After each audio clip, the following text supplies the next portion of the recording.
Messiah, the brightness of the glory of God and express image of his person. Messiah అభిషిక్తుడు దేవుని మహిమ యొక్క తేజస్సు మరియు ఆయన మూర్తిమంతంనై ఉన్నాడు. ఆయన అదృశ్య దేవుని స్వరూపి అయి సర్వ సృష్టికి ఆది సంభూతుడై ఉన్నాడు. ఆయనే అన్నిటికన్నా ముందుగా ఉన్నవాడు. ఆయనే సమస్తంనకు ఆధారభూతుడు. సంగమని శరీరంనకు ఆయనే శిరస్సు. నమ్మకమైన సాక్షి, మృతులలో నుండి ఆది సంభూతునిగా లేచినవాడు. అల్ఫా ఒమేగా, మొదటివాడు కడపటివాడు. జీవించువాడు, 7 నక్షత్రం చేత పట్టుకుని 7 దీపస్తంభముల మధ్య సంచరించువాడు. అగ్ని జ్వాల వంటి కనులను, అపరంజిని పోలిన పాదం గల దేవుని కుమారుడు యేసుక్రీస్తు. తండ్రి, కుమార, పరిశుద్ధాత్మ త్రియక దేవుని నామమున పరిశుద్ధ దినపు శుభములు, ఆశీర్వాదములు మనకందరికీ కలుగునుగాక. ప్రభునందు ప్రియులారా, ఉదయకాలం చదవబడిన లేఖన భాగం 139వ కీర్తనలో నుండి.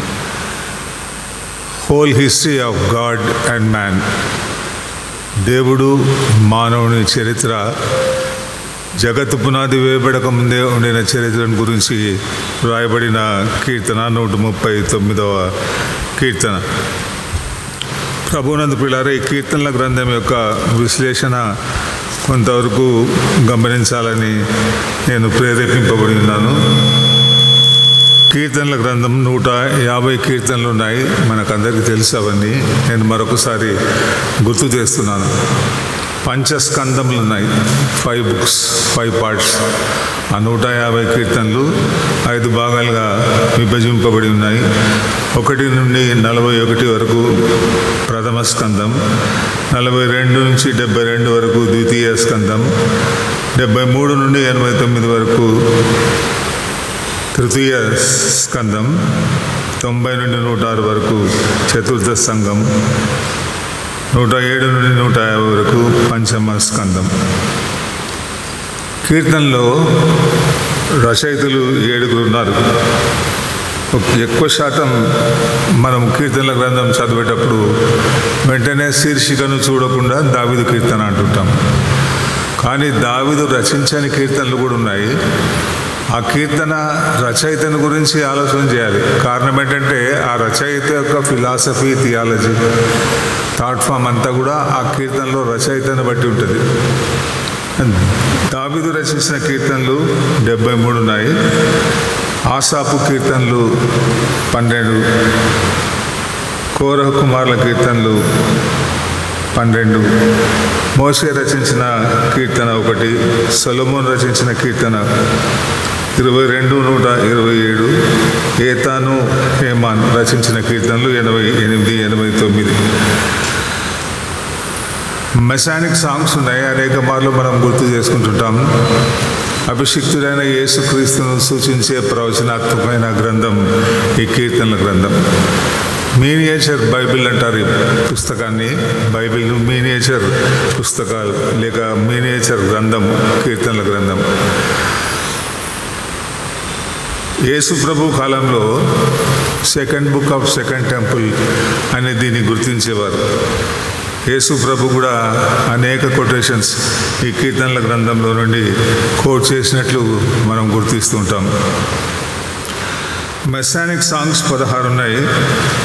2వ కీర్తన, 8వ కీర్తన, 16వ కీర్తన, 22, 23, 24, 40, 41, 45, 68, 69, 72, 89, 102, 110, 118 కీర్తనలు. ఇవి మెస్సాయను సూచించే సాంగ్స్. ఫర్ దట్ మ్యాటర్ బిలీగ్రమ్ గారు అంటారు, ప్రతి వచనం కూడా మెస్సాయను సూచిస్తుంది అని. పరిశుద్ధ లేఖనాల్లో ఆదికాండం మొదలు ప్రకటన గ్రంథం వరకు ఉండే పదాలన్నింటిలో ఎక్కడో ఒక చోట మెస్సానిక్ ఇంప్లికేషన్ ఉంటుంది అని బిలీగ్రమ్ యొక్క ఒక ఫిలాసఫీ. ఏదేమైనా ఈ మెస్సానిక్ సాంగ్స్లో 2వ కీర్తన యేసు ప్రభు జననంను సూచించేది, 8వ కీర్తన ట్రయంఫల్ ఎంట్రీని సూచించేది, 16వ కీర్తన రిజరక్షన్ను సూచించేది, 22వ కీర్తన సఫరింగ్స్ను సూచించేది. ఆ తర్వాత 110వ కీర్తన అసెన్షన్ అండ్ సెకండ్ కమింగ్ను సూచించే కీర్తనలు. కనుక ఆదికాండం మొదలు ప్రకటన గ్రంథం వరకు ఉండే సందేశం అంతా కూడా కీర్తనలు గ్రంథములు ఉన్నాయని పండితులు ఎక్కువ శాతం గుర్తిస్తుంటారు. కనుక ఈ ఉదయకాలం నా చదవబడిన లేఖన భాగంలో నుండి కొన్ని ఆధ్యాత్మిక విలువలు మీతో కలిసి ధ్యానించవాలని ప్రేరేపింపబడినాను. వెన్స్డే బైబిల్ స్టడీలో కూడా ఈ 139వ కీర్తనను ధ్యానిస్తున్నప్పుడు నాకు అనిపించింది, ఒకవేళ సంఘంలో సందేశం ఇచ్చే అవకాశం ఉంటే ఈ కీర్తన మీతో కలిసి ధ్యానించవాలని. కారణం ఏంటంటే the whole history of divine and human ఈ కీర్తనలో చొప్పించబడి ఉంది. 139వ కీర్తన. అద్భుతమైన, ఆశ్చర్యకరమైన, అమూల్యమైన థాట్స్ ఉన్నాయి దావీదువి ఈ కీర్తనలో. హోల్ హిస్టరీ ఆఫ్ హ్యుమానిటీని నేను ఎందుకు అంటున్నానంటే 13వ వచనం, నా అంతరింద్రియములను నీవే కలుగజేసేటివి, నా తల్లి గర్భమందు నన్ను నిర్మించిన వాడవు నీవే. నీవు నన్ను కలుగజేసిన విధము చూడగా భయమును ఆశ్చర్యమును నాకు పుట్టుచున్నవి. అందును బట్టి నేను నీకు కృతజ్ఞతాస్తుతులు చెల్లించున్నాను. బర్త్ని గురించి మాత్రమే కాకుండా 2వ వచనం, నేను కూర్చుండుట నేను లేచుట నీకు తెలియదు. ఎప్పుడైనా ఆలోచన చేసినామా ఈ సంగతి? నేను కూర్చుండుట లేచుట నీకు తెలియదు. ఒకవేళ దాన్ని గ్రహించగలిగితే చాలా కేర్ఫుల్ ఉంటాం మనం. నేను కూర్చుంటా లేచుతా ఆయనకు తెలుసు అని మనం గుర్తించినట్లయితే, గ్రహించినట్లయితే చాలా చాలా కేర్ఫుల్గా ఉంటాం. ఆ తర్వాత గమనించండి, నాకు తలంపు పుట్టక మునిపే నీవు నా మనస్సు గ్రహించుతున్నావు. అందుకనే whole history of humanity and divinity అని నేను సంబోధిస్తున్నాను. నా నడకను నా పడకను నీవు పరిశీలన చేసి ఉన్నావు. నా చర్యలన్నిటినీ నీవు బాగా తెలుసుకొని ఉన్నావు. అంటే ఆల్రెడీ మనం ఈ లోకంలో జన్మించక పూర్వమే మన స్టోరీ అంతా ఆయనకు తెలుసు. అది లేఖన భాగంలో మనం గుర్తిస్తాం. చూడండి, నేను రహస్యమందు పుట్టిన నాడు అగాధ స్థలంలో విచిత్రంగా నిర్మింపబడినాడు. నాకు కలిగిన ఎముకలను నీకు మరుగై ఉండలేదు.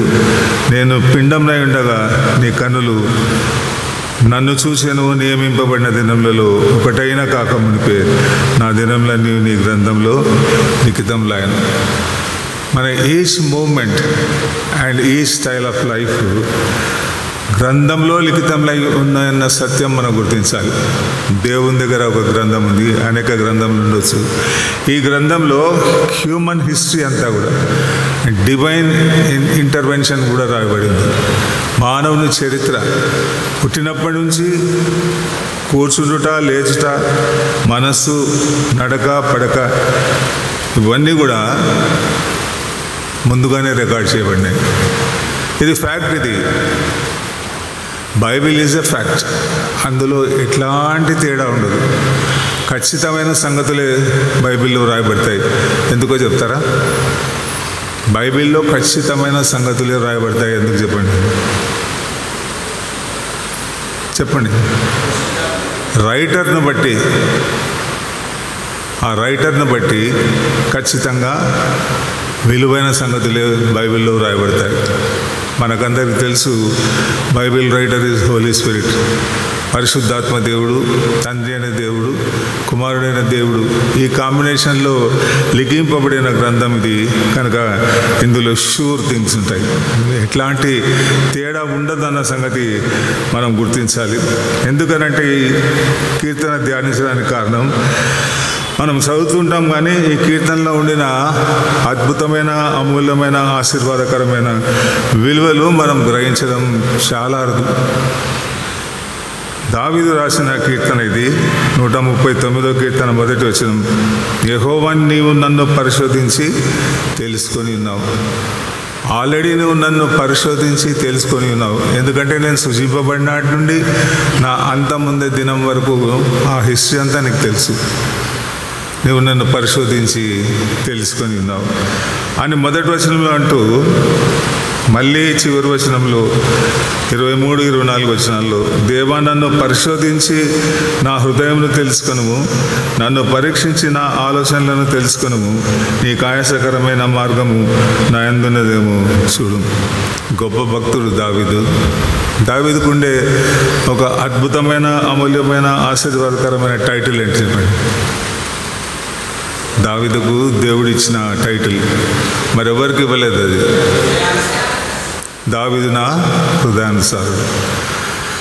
దేవుని హృదయానుసారుడైన దావీదే అంటున్నాడు, నన్ను పరిశోధించి తెలుసుకొని ఉన్నావు, నన్ను పరిశోధించి తెలుసుకొనుము, పరీక్షించి ఆలోచనలను తెలుసుకొనుము, నీకు ఆయాసకరమైన మార్గం నా యందున్నదేమో చూడుము, నిత్య మార్గం నన్ను నడిపించు. ట్రూ బిలీవర్ దావీదు స్వచ్ఛమైన విశ్వాసి. కారణం ఏంటంటే ఫస్ట్ వర్స్లో ఆల్రెడీ సెర్చ్ అయిపోయింది, నువ్వు నన్ను పరిశోధించి తెలుసుకొని ఉన్నావు. లాస్ట్ వర్స్లో నన్ను పరీక్షించిన ఆలోచనలను తెలుసుకొను, నన్ను పరిశోధించిన హృదయం తెలుసుకొను, నిత్య మార్గం నన్ను నడిపి. ఒక చిన్న ప్రశ్న, ఉదయకాలంలో ఏ రోజైనా ఈ ప్రేయర్ చేసినామా? ఏ రోజైనా మన హిస్టరీలో నీకు ఆయాసకరమైన మార్గం నా యందున్నదేమో చూడు, నిత్య మార్గం నన్ను నడిపించు? బైబిల్ సూత్రం అంతా అదే. నీ సర్చ్, ఆ తర్వాత your way, God's search and God's way. ఆ రెండే ప్రిన్సిపల్ పైన ఆధారపడింది పరిశుద్ధ లేఖనం అంతా కూడా. ఆయన మనల్ని సర్చ్ చేయాలని మనం అవకాశం ఇవ్వాలి. ఎందుకనంటే దావీదు షూర్గా చెప్తున్నాడు, నన్ను పరిశోధించి తెలుసుకొని ఉన్నావు, నా యందు నీకు ఆయాసకరమైన మార్గం ఉన్నదేమో చూడు, నిత్య మార్గం నన్ను నడిపింపు. అంటే ఎంత పర్ఫెక్ట్ సర్చ్ జరిగినా దావీదుకు తెలిసిన ఒక సౌండ్ వినిపిస్తుంది దావీదు హృదయంలో, నీలో సరైన మార్గం లేదు, ఆయాసకరమైన మార్గం ఉందేమో, దేవునికి ఆయాసకరమైన మార్గం నా యందున్నదేమో చూడుము, నిత్య మార్గం నన్ను నడిపించు. దావీదు ఈ మాట ఎందుకు అంటున్నాడంటే, నీకు ఆయాసకరమైన మార్గం నా యందున్నదేమో చూడు అంటే నీవు చూస్తేనే అది రైట్ రీసెర్చ్. నా అంతటా నేను నా హృదయాన్ని చూసుకోలేను, చూసుకున్నా అంగీకరించలేను. అందుకనే దావీదు అంటున్నాడు, నన్ను పరీక్షించి నా ఆలోచనలను తెలుసుకుని. నీకు నాకు వచ్చే ప్రతి ఆలోచన ఆయనకు తెలుసన్న సత్యాన్ని మనం ఉదయకాలంన గుర్తించాలి. నిత్య మార్గం నన్ను నడిపించు. కనుక ఒక మనిషి, నేను విశ్వాసం అనడం లేదు, మానవుడు జన్మించినప్పటి నుంచి యేసు ప్రభు రెండవ రాకడ వరకు ఉండే ఆధ్యాత్మిక విలువలన్నీ ఈ పరిశుద్ధ లేఖనాల్లో స్పష్టంగా వ్రాయబడి ఉన్నాయి. 13వ వచనం, నా అంతరింద్రియములను నీవే కలుగజేసితివి, నా తల్లి గర్భమందు నన్ను నిర్మించిన వాడవు నీవే, నీవు నన్ను కలుగజేసిన విధము చూడగా భయమును ఆశ్చర్యమును నాకు పుట్టుచున్నవి, అందును బట్టి నేను నీ కృతజ్ఞతాస్తుతులు చెల్లించున్నాను. ఈ సామ్స్కు ఉండే టైటిల్ ఏంటంటే సెఫర్ తెహిల్లిం, అంటే పరిశుద్ధ స్తుతి. పరిశుద్ధ స్తుతి కీర్తనలు ఉన్నాయి. గ్రీక్లో సామోస్, అది కూడా హోలీ పోయమ్స్ అని దాని అర్థం. అంటే పరిశుద్ధ లేఖనాల్లో, కీర్తనలో అన్నిట్లో పరిశుద్ధమైన సంగతులు ఉన్నాయని, పరిశుద్ధమైన స్థుతులు ఉన్నాయని మనకు తెలుసు. ఏదో ఒక టైంలో ఆయనను స్తుతిస్తుంటాం మనం. కనుక ఆయనను స్తుతించేటప్పుడు పరిశుద్ధమైన రీతిలో స్తుతించాలి అని ప్రబోధించే కీర్తన ఇది. పెదవులతో స్తుతించడం అందరికీ తెలుసు, కానీ హృదయంతో స్తుతించడం అన్నది టఫ్. అది చాలా ఇంటిమేసీ ఉండాలి దేవునితో. ఎంత ఇంటిమేసీ ఉండాలంటే, నా చర్యలన్నీ నీవు బాగా తెలుసుకొని ఉన్నావు. ప్రభునందు పిల్లరా, ఈ డెత్ సందర్భాల్లో ఈ లేఖనాన్ని నేను గుర్తు చేస్తుంటాను.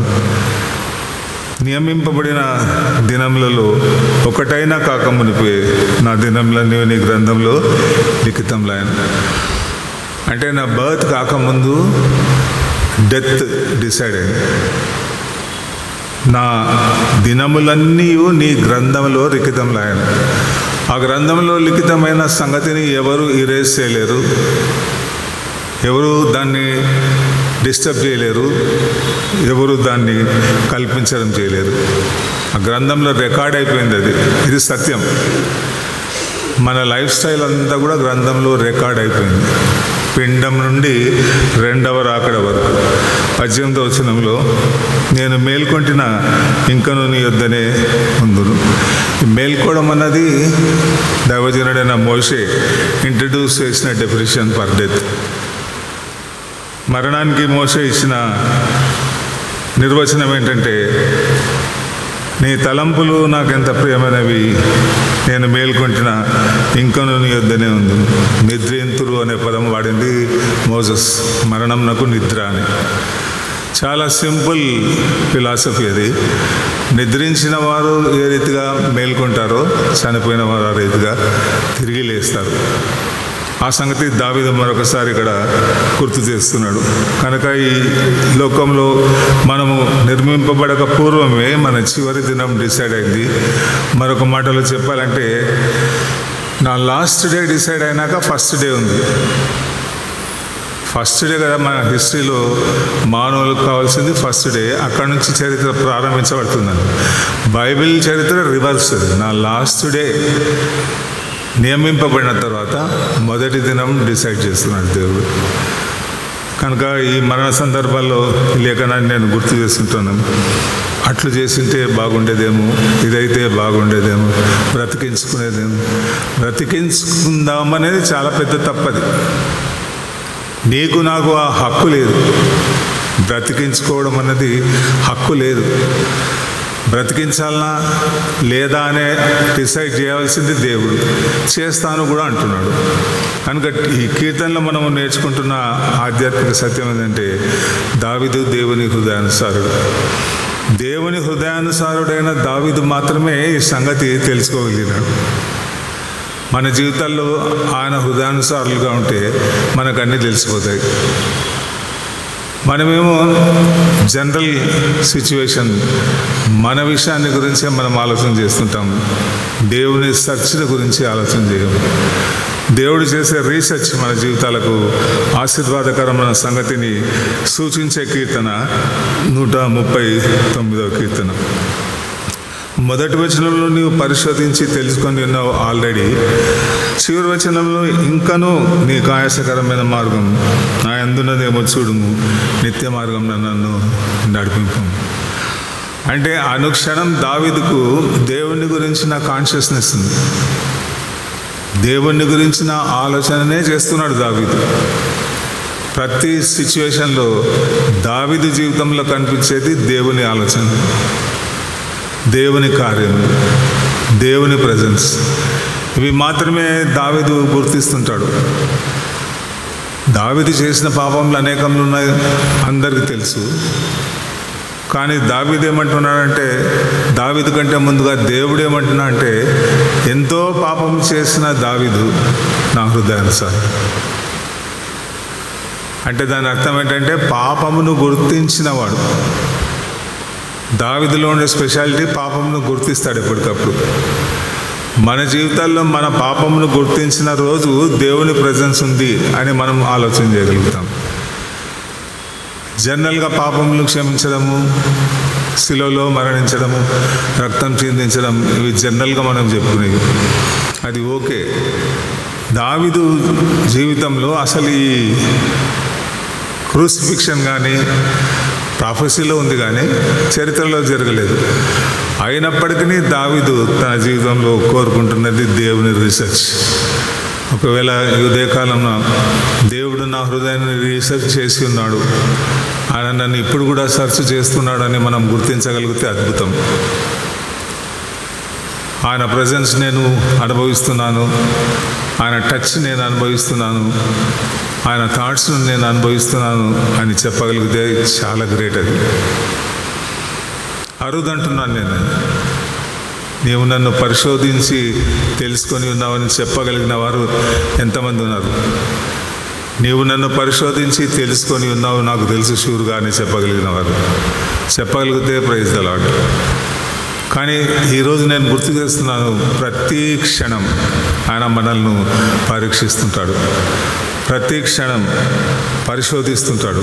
మొట్టమొదటి ఆధ్యాత్మిక సత్యం, దేవునికి మానవునికి, నేను విశ్వాసం అనడం లేదు, గాడ్ అండ్ మ్యాన్, ప్రతి మనిషి జీవితంలో ఉండవలసిన కార్యం ఏంటంటే దేవుడైన యెహోవా ద్వారానే, కానీ ప్రతి మనిషి జీవితంలో ఇది కారణం ఏంటంటే పిండంగా ఉండినప్పుడే నీ కన్నులు నన్ను చూచింది.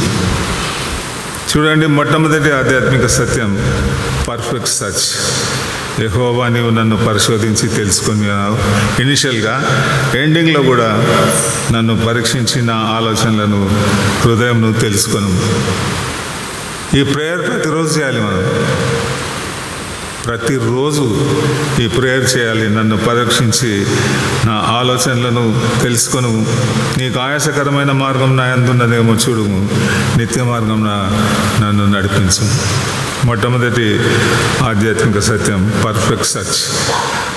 నన్ను సర్చ్ చేయగలిగిన వాడు సమర్థుడు దేవుడు మాత్రమే. నన్ను నేనే సర్చ్ చేసుకోలేను అంటున్నాడు దావీదు. I could not search my self. ఇంకొక మాటలు చెప్పాలంటే ఐ విల్ నాట్ సర్చ్. మనిషి స్వభావం అది. మనిషి యొక్క స్వభావం ఏంటంటే తను సెర్చ్ చేసుకోవడం ఆ మనిషికి ఇష్టం ఉండదు. ఒకవేళ పర్సనల్ లైఫ్లో చేసుకుంటుంటారేమో, కానీ పబ్లిక్ లైఫ్లో దేవుడు నన్ను సెర్చ్ చేస్తున్నాడు అని చెప్పగలిగిన విశ్వాసి చాలా అరుదు. మొదటి ఆధ్యాత్మిక సత్యం, ఆయన పరిశోధన మన జీవితాల్లో ఉండాలి. ఆయన మనల్ని పరీక్షిస్తూ ఉన్నాడన్న సంగతి మనం గుర్తించాలి. నీవు అంగీకరించినా అంగీకరించకపోయినా, నేను అంగీకరించకపోయినా ఆయన నన్ను సెర్చ్ చేస్తున్నాడు. నా తలంపు పుట్టకమునిపై నీవు నా మనస్సు గ్రహించుచున్నావు. నా నడకను పడకను నీవు పరిశీలన చేసి ఉన్నావు. నా చర్యలన్నిటినీ బాగా తెలుసుకొని ఉన్నావు. యెహోవా మాట నా నాలుకకు రాకమునిపై అది నీకు పూర్తిగా తెలిసి ఉన్నది. మనం మాట్లాడే మాట నాలుకకు రాకముందే ఆయనకు పూర్తిగా తెలిసింది. నీవేదైనా ఒక సెంటెన్స్ కానీ ఒక వర్డ్ కానీ హైడ్ చేయాలనుకుంటే మనుషుల ఎదుట హైడ్ చేయగలుగుతావు, కానీ దేవుని దగ్గర హైడ్ చేయడం సాధ్యం కాదు. ఎందుకంటే ఆయన ఆల్రెడీ తెలుసు. తల్లి గర్భంలో నిర్మింపబడిన నుండి చివరి దినం వరకు మనం చేసే చర్యలన్నిటినీ, మాటలన్నిటినీ ఆయన రికార్డ్ చేసినాడు. మరొకసారి గుర్తు చేస్తున్నాను, ఆ రికార్డుని ఎవరు ఇరేజ్ చేయలేదు. ఆ రికార్డులో ఉన్నదాన్ని ఎవరు డిస్టర్బ్ చేయలేరు. ఎందుకంటే అది ఆయన గ్రంథం. అటువంటి గ్రంథం అసలు ఈ లోకంలో ఎక్కడ ఉండదు, ఆయన దగ్గర మాత్రమే ఉంటుంది. సో దానిలో డిలీట్ చేయాలన్నా, యాడ్ చేయాలన్నా, ఏం చేయాలన్నా ఆయన చేయాల్సిందే, కానీ ఆయన చెయ్యడు. ఆల్రెడీ అయిపోయింది హిస్టరీ అని. Human history is over. చాలా స్పష్టంగా కనిపిస్తుంది ఆయన యొక్క చరిత్రాత్మక పరిశోధన మన జీవితాల్లో పర్ఫెక్ట్ సర్చ్. రెండవది ఆశ్చర్యకరమైన సంగతి చూడండి, 4వ వచనం. యెహోవా మాట నా నాలుకకు రాకమునిపై అది నీకు పూర్తిగా తెలిసినది. వెనుకను ముందును నీవు నన్ను ఆవరించి ఉన్నావు. నీ చేయి నా మీద ఉంచి ఉన్నావు. ఇట్టి తెలివి నాకు మించినది, అది అగోచరం, అది నాకు అందదు.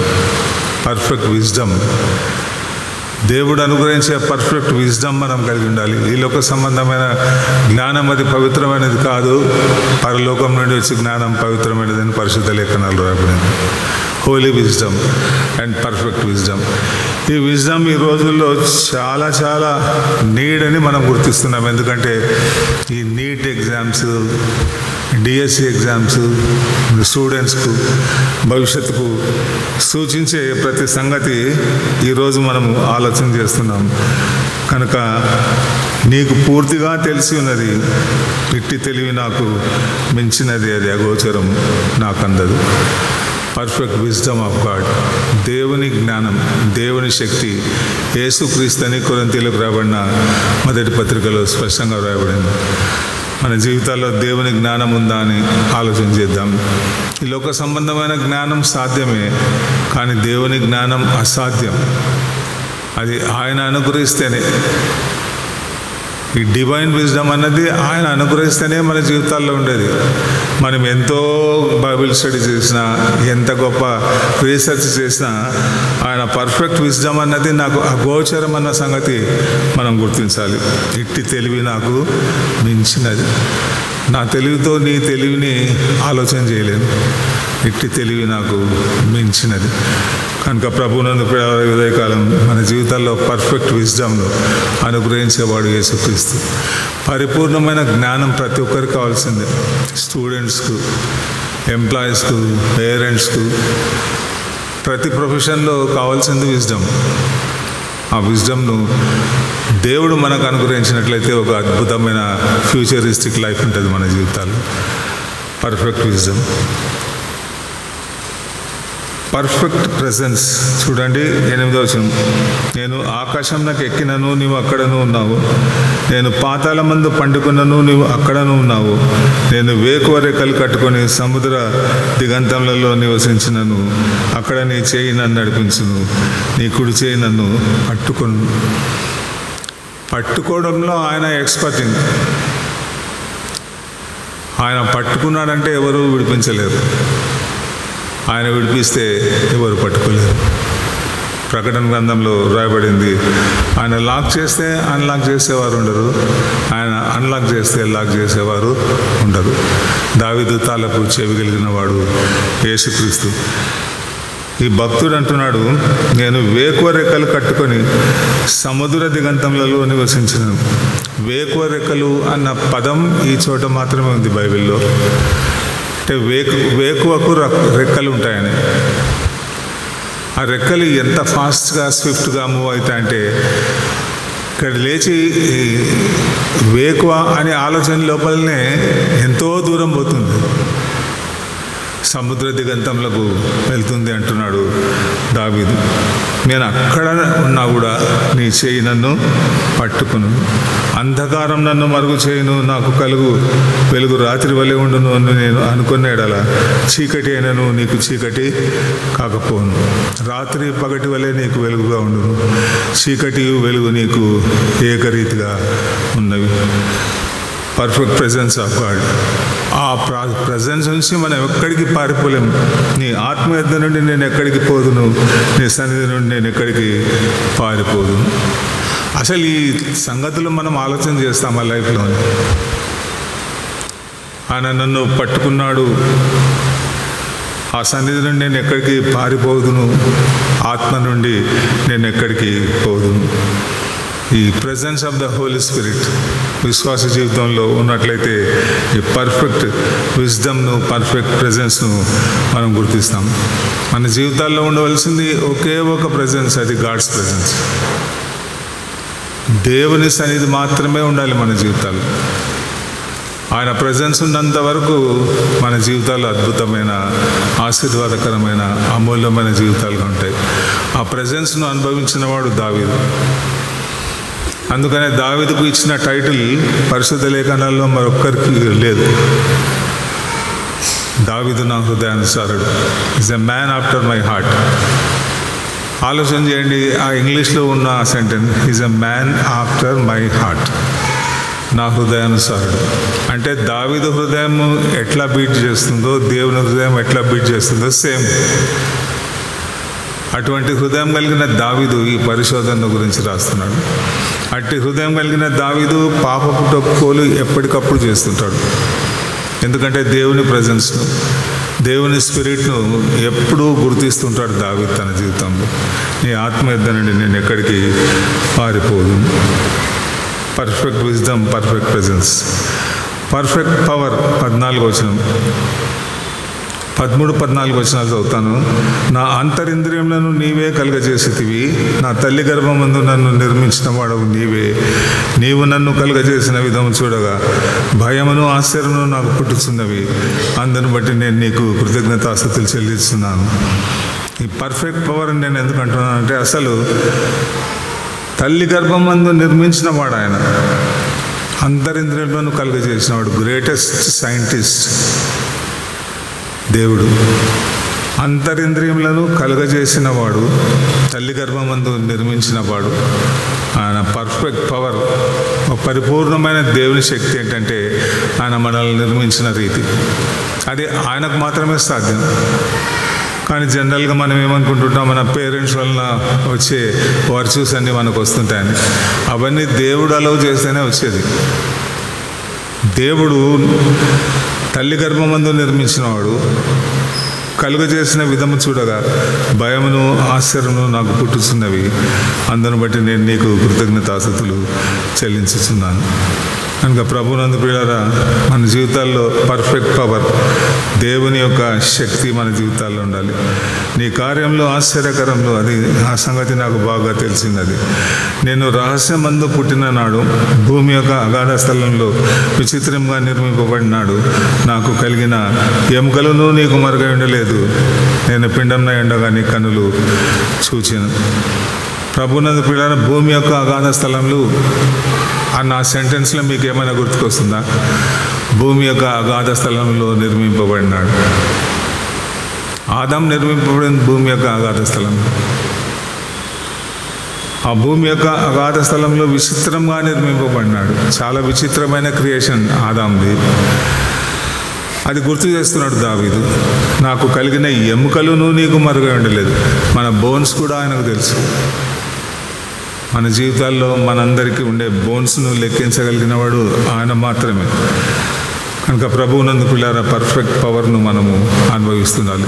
దేవుని శక్తిని ప్రతిరోజు పరిపూర్ణమైన శక్తిగా మనం అనుభవిస్తున్నట్లయితే దేవుడు మనకు అనుగ్రహించే ఆశీర్వాదాలు ఏంటంటే సర్చ్. అసలు దేవుడు అనుగ్రహించే ఫండమెంటల్ అండ్ ఫైనల్ బ్లెస్సింగ్ ఏంటంటే హీ షుడ్ సర్చెస్. నన్ను సెర్చ్ చేస్తున్నాడని తెలుసుకోవడమే అద్భుతమైన ఆశీర్వాదం. అది తెలుసుకున్న రోజు ఒక పరిపూర్ణమైన విశ్వాసంలోనికి మనం ప్రవేశిస్తామన్న సంగతి నాకు నేను గుర్తు చేసుకుంటూ మీతో కలిసి ధ్యానిస్తున్నాను. పర్ఫెక్ట్ రిజరక్షన్ గురించి రాయబడించండి. అంతపూర్వం పర్ఫెక్ట్ థాట్స్. నీ తలంపులు నాకెంత ప్రియమైనవి, వాటి మొత్తం ఎంత గొప్పది. పర్ఫెక్ట్ థాట్స్ను మనకు అనుగ్రహించగలిగిన వాడు దేవుడు మాత్రమే. No human being has perfect thoughts. పరిపూర్ణమైన ఆలోచనలు, తలంపులు ఏ మనిషికి ఉండవు అని ప్రబోధించే కీర్తన ఇది. ఏ మనిషికి ఉండవు. ఆది కాండంలో రాయబడింది, మానవుని యొక్క హృదయంలోని తలంపులు, ఊహలన్నీ అవి దేవునికి వ్యతిరేకమైనవి. అందుకనే మానవులను చేసినందుకు ఆయన సంతాపపడను రాయబడింది ఆ లేఖన భాగంలో. కేవలం ఎప్పుడూ చెడ్డవి. అది గుర్తించిన రోజు మనం ఆశీర్వదింపబడతాం. నా ఆలోచనలన్నీ కేవలం చెడ్డవి, తలంపులు కేవలం చెడ్డవి అని గుర్తించినప్పుడు మనం ఆశీర్వదింపబడతాం. కనుక మేల్కొంటిన ఇంకనో నీ వద్దనే ముందును. పర్ఫెక్ట్ రిజరక్షన్ మన జీవితాల్లో పర్ఫెక్ట్ క్రియేషన్ అండ్ పర్ఫెక్ట్ రిజరక్షన్ను అనుగ్రహించేవాడు యేసుక్రీస్తు. ఆయన షూర్గా అనుగ్రహిస్తా అంటున్నాడు. ఆయన అందు విశ్వాసం ఉంచిన వారికి అందరికీ రిజరక్షన్ ఉంది. కానీ ఆ రిజరక్షన్ లోపు, ఆ డెత్ లోపు మనం జీవించవలసిన విధానం ఏంటంటే ఆ perfect search of God, perfect wisdom, perfect presence, perfect పవర్ను మనం అనుభవిస్తూ పర్ఫెక్ట్ థాట్స్ను మనం ఆలోచిస్తుండాలి. ఆ తర్వాత పర్ఫెక్ట్ వే ఆఫ్ లైఫ్. 23వ వచనం, దేవా నన్ను పరిశోధించి నా హృదయం తెలుసుకొనుము, నన్ను పరీక్షించి నా ఆలోచనలను తెలుసుకొనుము.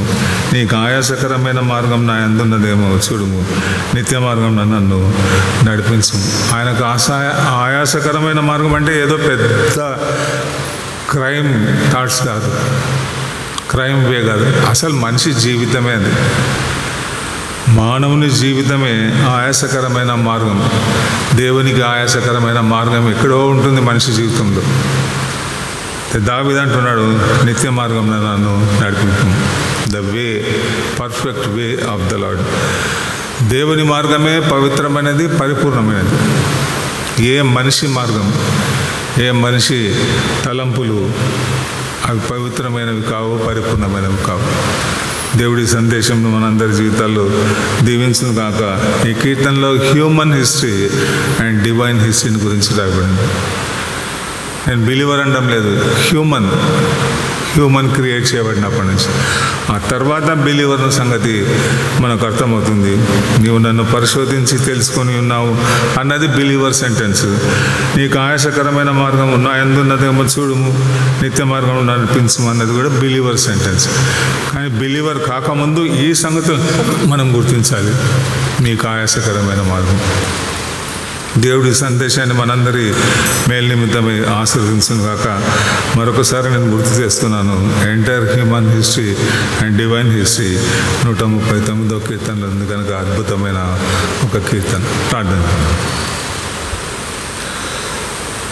పరిశుద్ధ తండ్రి, నీవు మాకు అనుగ్రహించిన పరిశుద్ధ దేవాలయం, పరిశుద్ధ సంఘం, పరిశుద్ధ పరిచర్య కొరకై నీకు కృతజ్ఞతాస్తుతులు చెల్లిస్తున్నాం. పరిచర్యలో భాగంగా లేఖనంలో ధ్యానించిండగా అభిషేకించం, సంఘంను ఆశీర్వదించం, మహిమ పొందం. నీ మార్గంలో మేము వెలుటకు నీ కృపను అనుగ్రహించం. యేసు నామమున ప్రార్థిస్తున్నాం తండ్రి. Thank you. God bless.